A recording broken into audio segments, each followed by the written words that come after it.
Have you ever wondered why schools teach so little, if anything, about the world's first advanced civilization?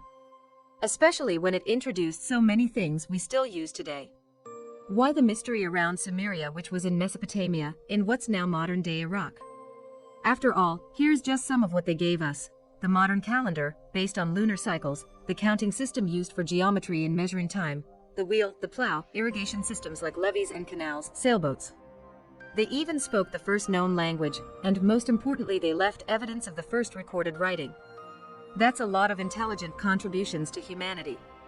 So why aren't we talk more about this clearly advanced and influential civilization? Well, connect the dots and you'll discover why the omission could be deliberate. Sumerians were accurate in creating many advanced systems, yet we dismiss their history of man as mere mythology. And why is that? Well, if we gave the same credibility to their written history as we've given their inventions, we'd be teaching a completely different version of our origins, and we'd be thinking a lot more about what our future may hold. So let archaeologists continue to debate the history and evolution of man.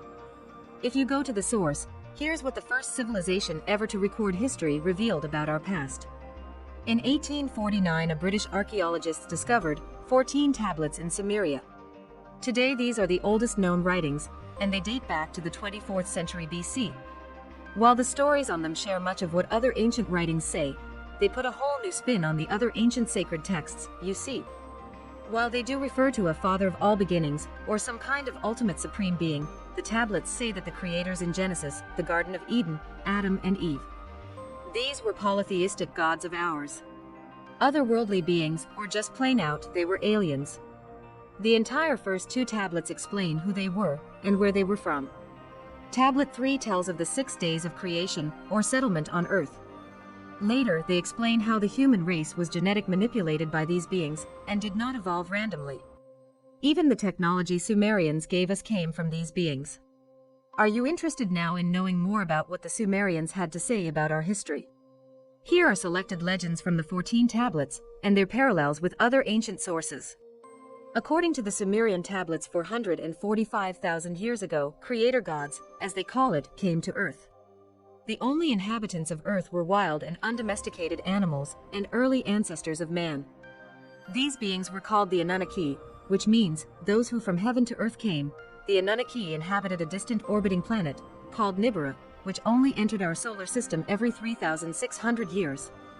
They described Nibiru as many times the diameter of Earth, and abundant with iron oxide, making its rivers and lakes appear red. Now, a side note about Nibiru: according to the tablets, Nibiru's atmosphere began to deteriorate and become a hostile place for life, and in order to restore it, the Anunnaki needed one important element for their atmosphere: gold. Now, here are a few interesting facts. There is proof that gold nanoparticles can be used to repair our damaged ozone. It shields radiation, which explains why NASA uses gold foils in their space stations, while NASA is currently aware of 8 official planets in our solar system. There has been much speculation about the wobbly orbit of 2 planets, which points to the likely gravitational pull of a very large mass, which has yet to be discovered. Now, detection of this mass traces back decades, but in October of 2017, NASA published an article called "The Super Earth That Came Home for Dinner," stating, "There are now 5 different lines of observational evidence pointing to the existence of Planet 9. If you were to remove this explanation and imagine Planet 9 does not exist, then you generate more problems than you solve. Clearly, there is potential of another planet yet to be discovered in our solar system." Now, when the Anunnaki arrived, they were capable of living lives that spanned hundreds of thousands of years. They created a mining settlement they called Eridag, Earth Station 1, in the Persian Gulf under a leader named Enki. The tablets convey, after the kingship descended from heaven, it was in Eridag. These visitors were not alone, they brought another extraterrestrial race with them. They were called the Igigi, and they worked as their slaves. The Igigi were considered inferior. They served the Anunnaki by mining gold.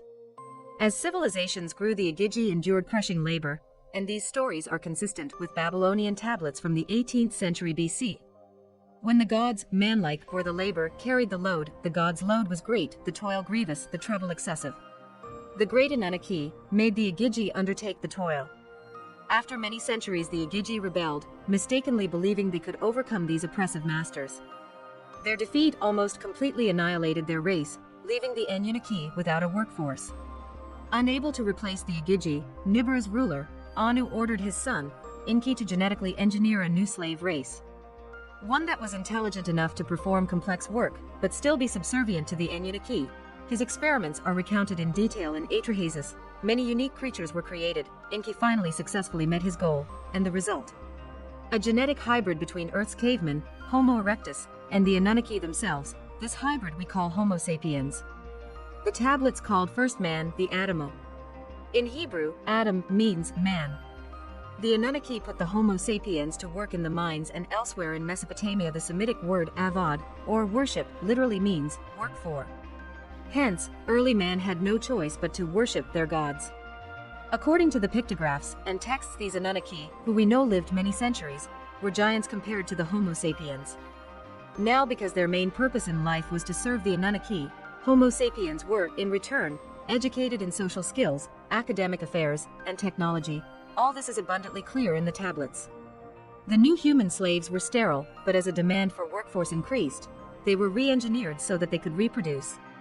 This later led to an overpopulation, so later many humans were banished from the safety of their cities, giving rise to the story of the Garden of Eden, and the story of banishment from paradise for procreating. As humans evolved to become more intelligent, some Anunnaki leaders bred with these humans. The children which resulted from these forbidden unions between races were called the Nephilim, or the giants of old. The tablets say that these practices enraged Enlil, the Anunnaki leader of that time, who was also the brother of Enki. Enlil wanted to ensure no human would ever rise to power and potentially rule Nibiru. Naturally, the interbreeding increased that risk. But it was beyond his control. Human populations increased over the following millennia, only to be met with a population control plan that nature had in store. During one of its 3,600-year cycles, Nibiru's orbit created havoc on the sun and on Earth. Nibiru is also called the Destroyer in the Cauldron, which is an ancient gospel found in Scotland that was omitted from biblical text, much like the Dead Sea Scrolls were. It reads, "Men forgot the days of the Destroyer.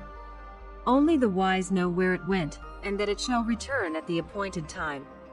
The Destroyer, its color, bright and fierce and ever-changing, was an unstable appearance, a fierce body of flames. Though stating that Nibiru usually passes without causing harm, the tablets describe one cataclysmic event, which occurred when Nibiru neared Earth. It says first, black spots appeared on the sun's surface, the Earth's magnetic field became weaker, the temperatures rose, and the ice caps began melting. This event we call the deluge, or the Great Flood. It also reads, "For days before the day of the deluge, the earth was rumbling, groaning, as if with pain. For nights before the calamity struck, in the heavens, Nibiru as a glowing star was seen." Well, according to the tablets, Enlil saw the oncoming disaster as an opportunity to rid the planet of humans that he deemed unworthy. He returned to Nibiru, but many Anunnaki chose to stay and witnessed the flooding and destruction on the planet from their celestial boats, which circled the earth. It reads, "Then there was darkness in daytime, and at night the moon, as though by a monster, was swallowed. The earth began to shake by a force before unknown.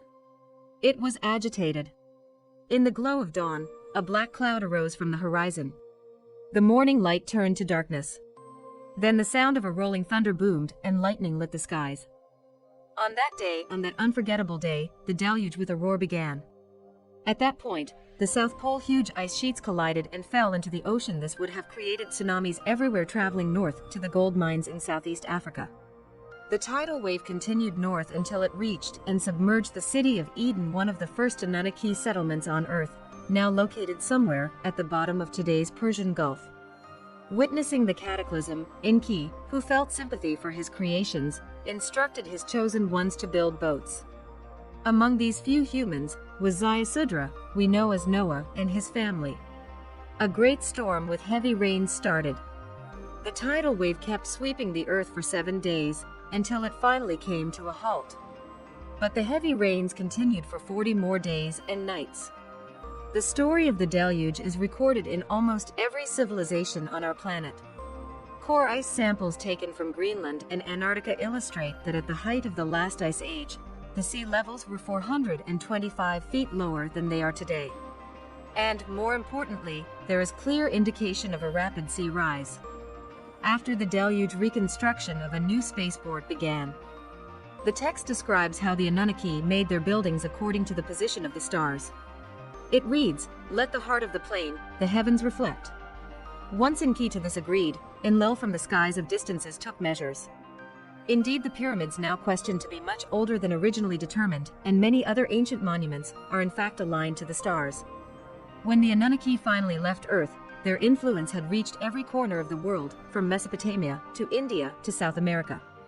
Before they left, they gifted humanity the Sumerian civilization, which was inexplicably advanced for its time, having made sort of a sudden appearance as a mature and highly organized culture that came out of nowhere. The Anunnaki taught the Sumerians their way of life and established monarchs. Now here's where it gets interesting. The kings would act as their emissaries on Earth and rule the people according to ancient principles. Unbeknownst to man, royal bloodlines were genetically manipulated by the Anunnaki. This would in turn explain the strong aversion by a nobility to interclass breeding. Some people speculate that the Anunnaki have deceptively managed to control the Earth through the selective breeding of nobility for centuries. Millennia. Others speculate that as the tablets indicate Nibiru may once again come close to our planet, and then the Anunnaki will return and restore rule over the slave race they created. This would explain the secrecy around the Sumerian recorded history. Either way, 3,600 years approaches a new cycle. So now that you know what ancients reveal about our origins, perhaps you'd like to decide.